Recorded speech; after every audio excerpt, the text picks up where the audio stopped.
আসসালামু আলাইকুম প্রিয় বন্ধুরা, কেমন আছেন সবাই? আপনাদের সামনে আরো একটি নতুন ভিডিও নিয়ে হাজির হলাম। এটি হচ্ছে কক্সবাজার সমুদ্র সৈকতের। বন্ধুরা, চেয়েছিলাম কক্সবাজারের ভিডিও সিরিজ আকারে দিতে, তবে ব্যক্তিগত কারণে সিরিজ আকারে ভিডিও দেওয়া হয়নি এবং একটি ভিডিও আমি পরিপূর্ণভাবে করতে পারিনি। তারপরেও যতটুকু হয়েছে আপনাদের সামনে তুলে ধরার চেষ্টা করছি।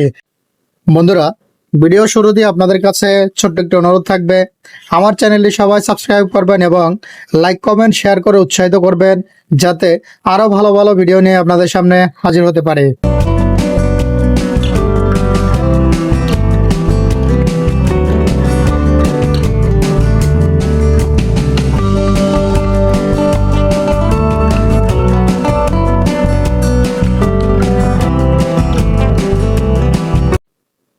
বাংলাদেশের সবচেয়ে জনপ্রিয় পর্যটন কেন্দ্র কক্সবাজার সমুদ্র সৈকত বিশ্বের দীর্ঘতম প্রাকৃতিক সমুদ্র সৈকত, যার দৈর্ঘ্য প্রায় 120 কিলোমিটার।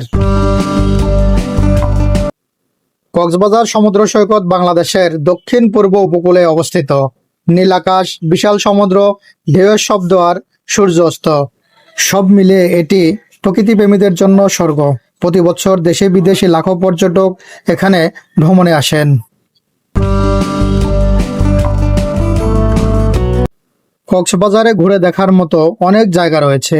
লাবণী পয়েন্ট, সবচেয়ে জনপ্রিয় সৈকত এলাকা ইনানি বিচ, নীল পানি আর পাথুরে সৌন্দর্য, হিমছড়ি পাহাড় ও ঝর্ণা, কলাতলি ও সুগন্ধা বিচ কেনাকাটা ও খাবারের জন্য খুবই বিখ্যাত জায়গা।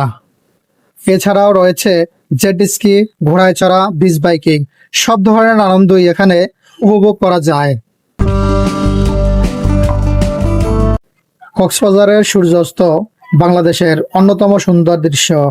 বিকালের শেষ আলোতে সমুদ্রের রং বদলে যাওয়া সত্যি মন ছুঁয়ে যায়।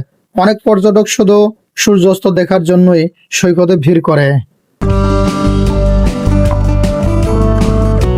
প্রিয় বন্ধুরা, আমি ভিডিওর শেষ পর্যায়ে এসে আপনাদেরকে ছোট্ট একটা অনুরোধ করব, সেটি হচ্ছে আপনি ব্যবসায়িক হন অথবা চাকরিজীবী হন, আপনার ব্যবসায়িক অথবা চাকরির ঝামেলা একদম শেষ করে টেনশন ছাড়া কোথাও ঘুরতে যান। না হয় আপনারাও কিন্তু আমার মতো ভ্রমণ সম্পূর্ণ না করে আবার ফিরে আসতে হবে।